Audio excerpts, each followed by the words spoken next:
The freaking moment I have been waiting for. Wow, wow, wow. The eagle has landed, baby. I got my Grail card. Welcome back to the Card Adventures Podcast. My name's Curtis, and I'll be your guide on today's card adventure. Let's go!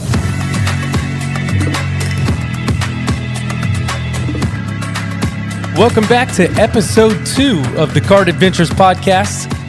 Hope you enjoyed the first one.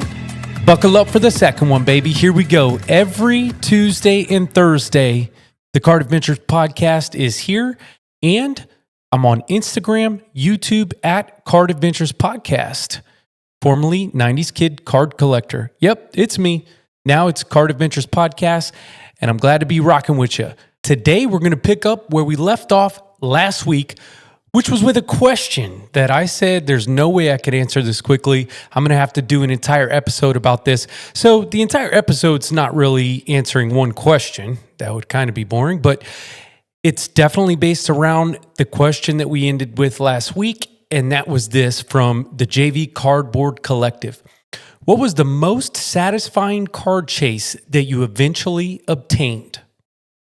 I don't know what the most satisfying one was, but I know a darn good one, and it's the Grail I just acquired. So I'm going to talk about that adventure that I went on to get the card, every twist, every turn, all of the obstacles that I had to overcome on that adventure to acquire the Grail. So that's going to be a big part of what we talk about today. If you follow me on Instagram at Card Adventures Podcast, formerly 90s Kid Card Collector, you have seen the Grail.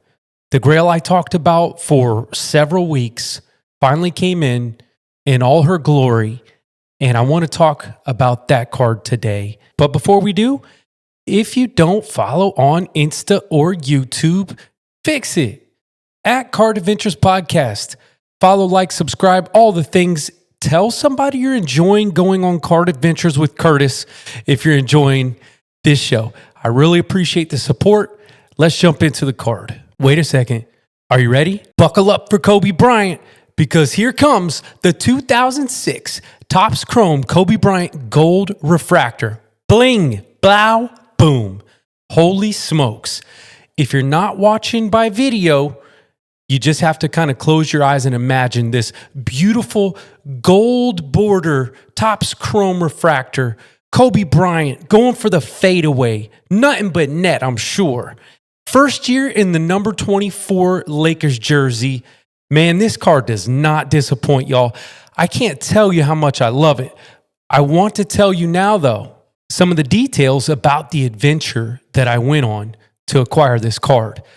That's what we're about here at Card Adventures. You know, when you're trying to acquire a piece of cardboard that costs a lot of money and has significance, especially to you, a lot of times we have to jump through hurdles, go through obstacles and challenges to acquire these beautiful pieces of shiny cardboard like this one right here. And it's not always easy. My biggest challenge with acquiring this card was the fact that I didn't have the money.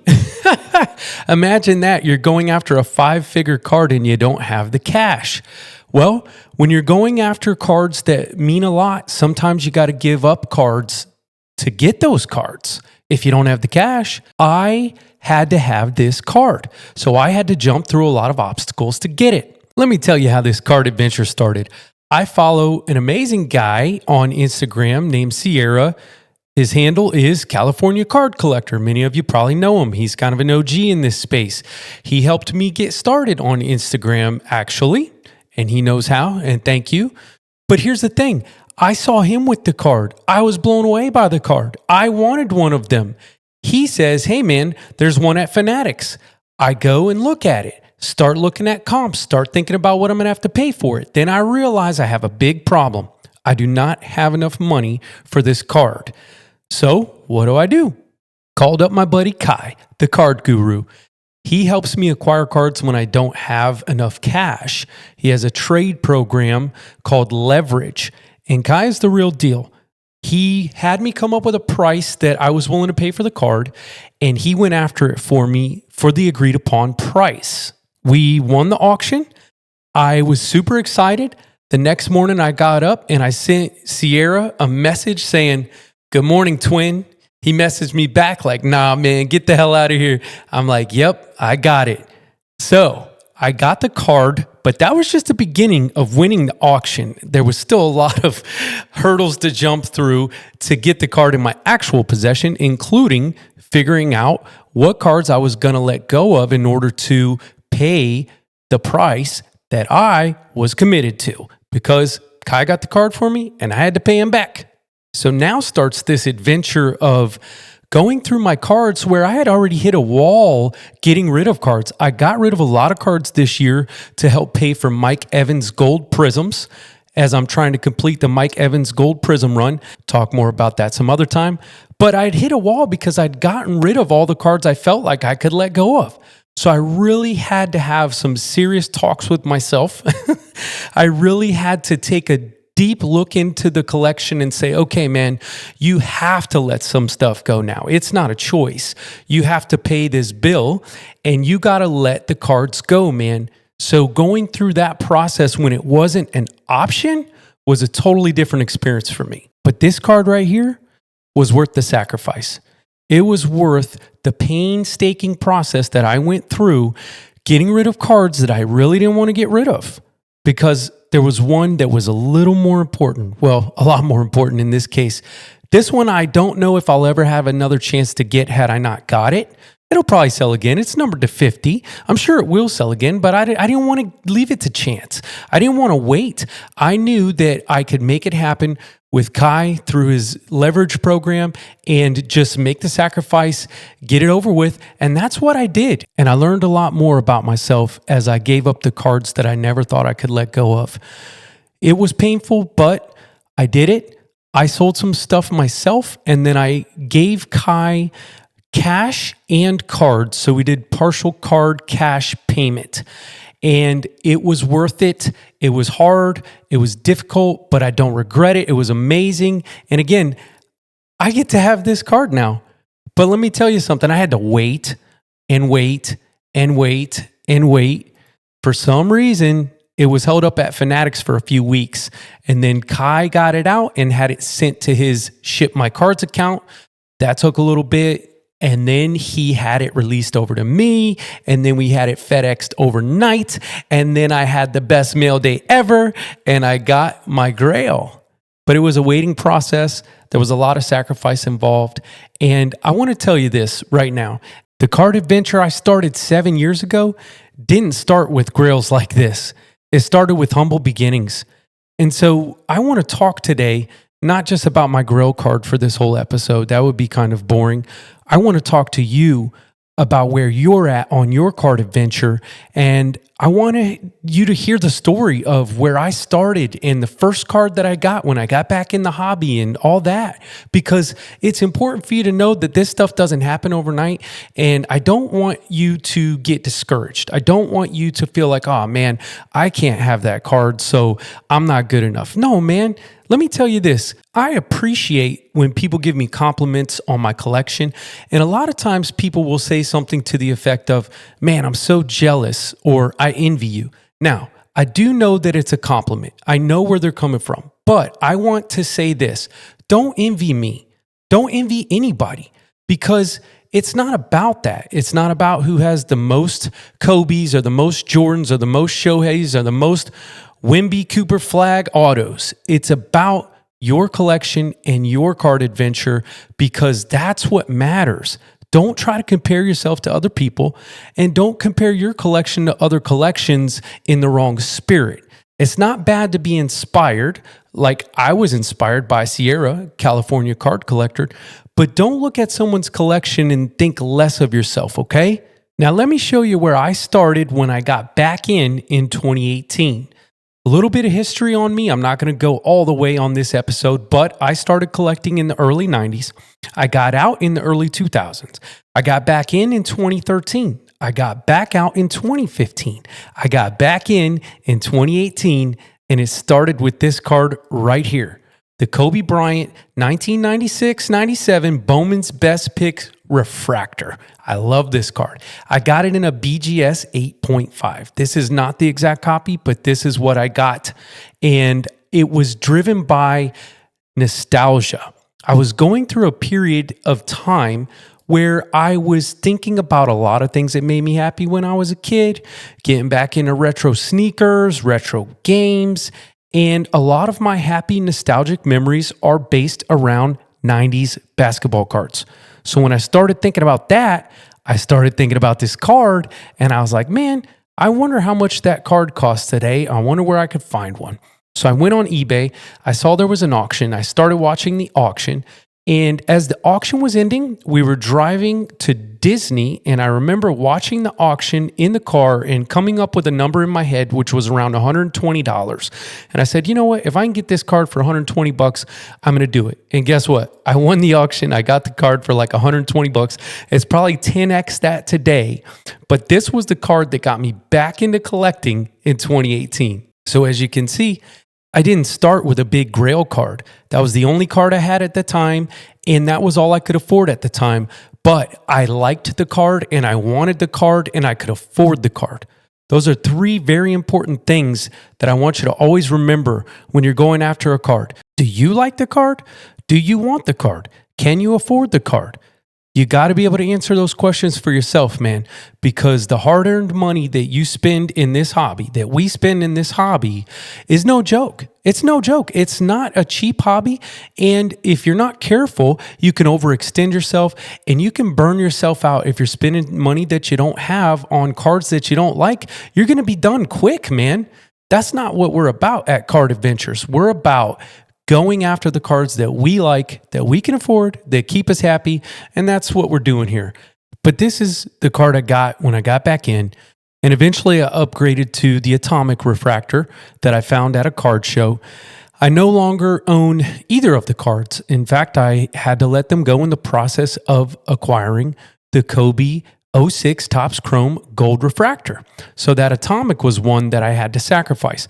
I do want to get this card back. I've actually decided, for whatever reason, I like the regular refractor better than the Atomic Refractor. It's just something about the pattern in my brain. I like the Atomic, but I like the regular refractor better.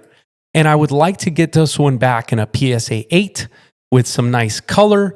And I want to get the base card that goes with it, because the base card Atomic from 96 Bowman's Best, I also gave up in the process of getting that 06 Gold Refractor. Gave up a lot of stuff, man, but it was worth it. And I got to have both of those cards back now, not in the Atomics, but in the regular refractor, the 96 Bowman's Best base refractor and the Best Picks refractor. I want them both, preferably in PSA 8. Anyways, this was the second card I got when I got back into collecting in 2018. Of course, it wasn't this exact copy, but it was a 99 Topps Prodigy Refractor of the Black Mamba in a PSA 9. And at the time, would you believe, I got the card for $50. And of course, it's 10x now. It's a $500+ card last time I checked. Actually, I think a raw one might do that. I don't know, but I got it for $50, man. I was having a blast back then, but I love the Prodigy Refractor. I love the die cut. I love the pose that Kobe has going on in the action shot here. I guess it's not a pose, it's more of an action shot. I love the silver shine. Of course, this is not a silver parallel, but let me tell you, when it comes to refractors and prisms, nothing shines like a silver. Nothing shines like a silver, not even gold. When you're talking about refracting light, silver is the best. If you have enough cards, then you know what I'm talking about. Anyways, this was my second card. I didn't get any kind of Grail status card for my first or second or third or fourth or fifth or probably 50th, 100th card after I got back into collecting, because it takes time. It's a journey, it's an adventure. And again, I can't stress this enough. You don't want to get caught up in the comparison trap. You don't want to envy what other people have. You want to build your own collection, one piece at a time, with meaningful pieces that you appreciate, because that is what the Card Adventure is all about. And that's how you have fun. That's how you have a blast in what we're doing, man. Now, I want to go back to the Grail card again for a minute, because there's a couple other things that I wanted to say about it. My goodness, look at that. Jeez. absolutely gorgeous. Again, if you're not watching on video, you got to go check it out on my Instagram. Instagram is at Card Adventures Podcast. Make sure you're following me there on YouTube. Anywhere that you listen to the podcast, make sure to give me likes, follows, all the things, please, and let somebody know. But back to the card. I noticed something when I turned the card over on the back, which I didn't notice when I had picked it up. And that was this sticker that is at the top. It is I guess it's a Fanatics Eye Appeal sticker. I'm not really sure. Now, I'm not trying to be lazy, but I did a little bit. I tried to do some research, some Google searches, and I couldn't really figure out exactly what it is. I think it's an Eye Appeal sticker, maybe. Is it saying that this is in the top 30% of the Eye Appeal because of maybe the good centering on a card like this? I'm not really sure. But I thought that was interesting. And I never really noticed either the serial number when I bought it. And the serial number is not significant at all. But where I'm going with that is this. I'm not a jersey number guy. I like it. It's cool when it happens, but I'm not the guy that's going to go pay a premium for the jersey number. And the reason why is because a lot of time the premium is crazy. Now listen, if you got the money and you're at that part of your card adventure to say, hey man, the only way I'm going to get more fulfillment out of this journey is buying stuff like jersey numbers, and I don't care if I pay a premium for it. More power to you. I do think that's awesome. I'm not hating on jersey numbers. I'm not saying they shouldn't come with a premium. I'm just saying I typically bow out of the premium. I would rather have, like, for instance, this card is just numbered 15 out of 25 as opposed to the 24 out of 25, because let me tell you what, the 24 out of 25 price would probably blow my mind. The multiplier on that would be very interesting. I bet it would be pretty significant, but it's just 15 out of 25. And again, I really would like to know if anybody knows what this sticker means, let me know, and I would appreciate that. Moving right along here. As you know, we based today's show off of the question that we got last week from one of the listeners. That was the JV Cardboard Collective. What was your most satisfying card chase that you eventually obtained? I spent most of the show so far talking about one of them, and now I want to move on to another question. Next question is from King Henry 426. New basketball, Topps Chrome, mass production, long-term investments, thoughts? Well, here are some of my thoughts. Mass production isn't anything new. It's been going on since the 90s. They printed a ton of the junk wax era. They printed a ton of the 90s, mid 90s to early 2000s. I think they pumped the brakes, and by they, I mean the industry as a whole, the people that print all kinds of cards, Topps, Panini, whatever.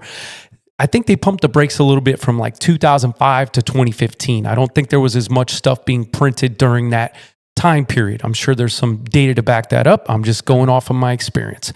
But I will say that overprinting is nothing new. And just because some stuff might be mass produced doesn't mean that it can't hold value. There's a lot of stuff from the 90s that isn't necessarily rare. I mean, there was maybe cards that were printed 500 or 1,000 of them that still hold value today. I mean, how many Jordan rookies are there? I don't even know. One of you listening knows the number. There's a ton of them, but they still have value. And where I'm going with that is this. The second part of your question was long-term investment thoughts.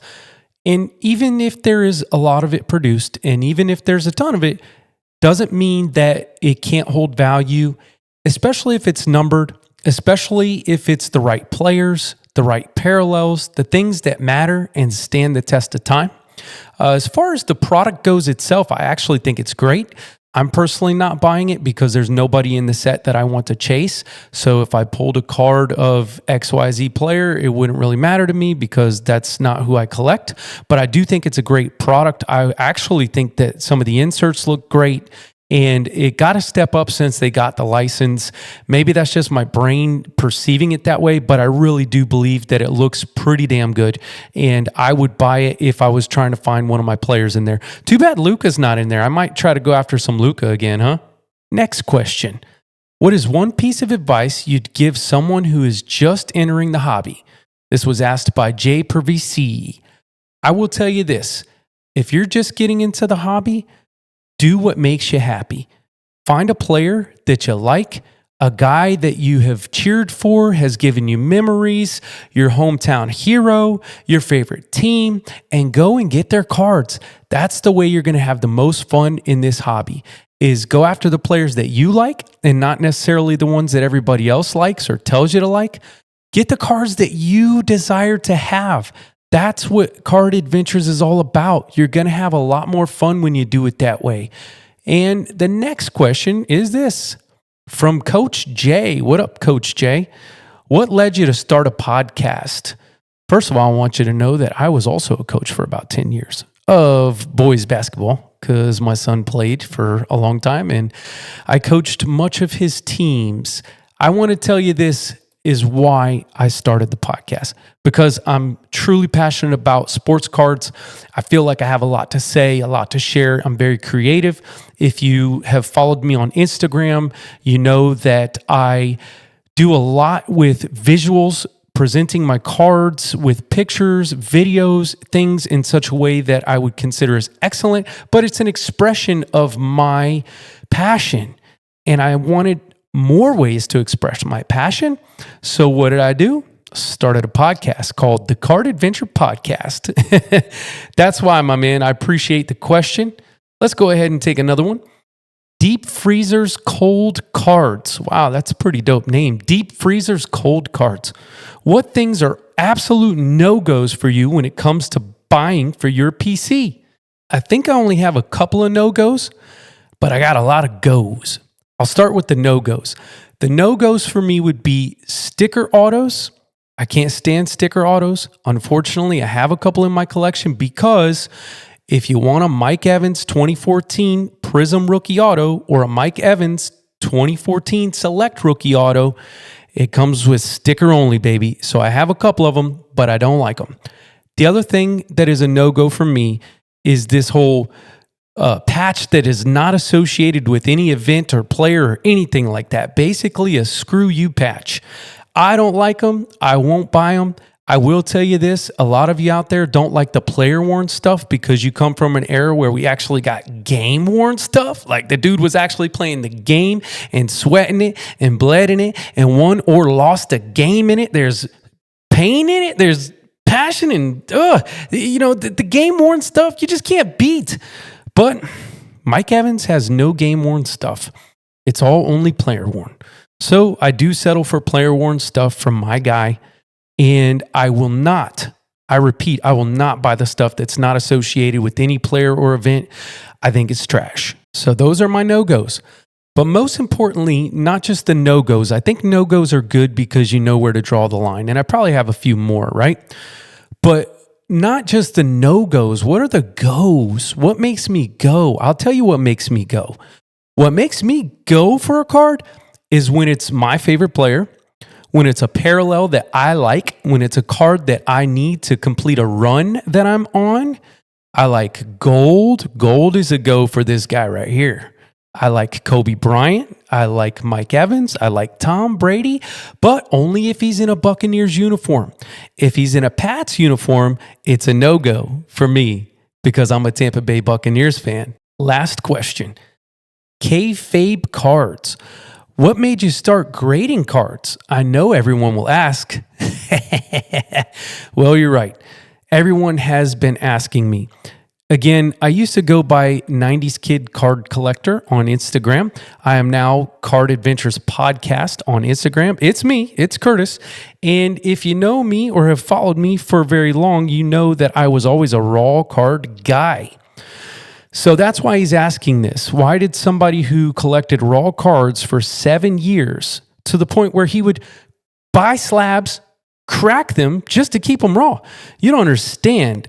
My collection was a few hundred cards, and out of those few hundred cards, 80% of them were previously graded. But I went out of my way to crack a bunch of perfectly good slabs, PSA 9s, some PSA 8s for sure, and even lower.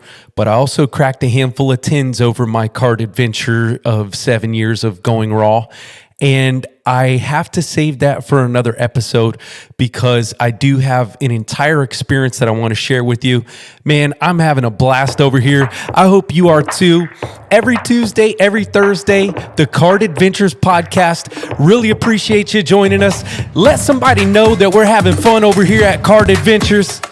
Take care of yourself and your family. Build a collection you can be proud of. See ya.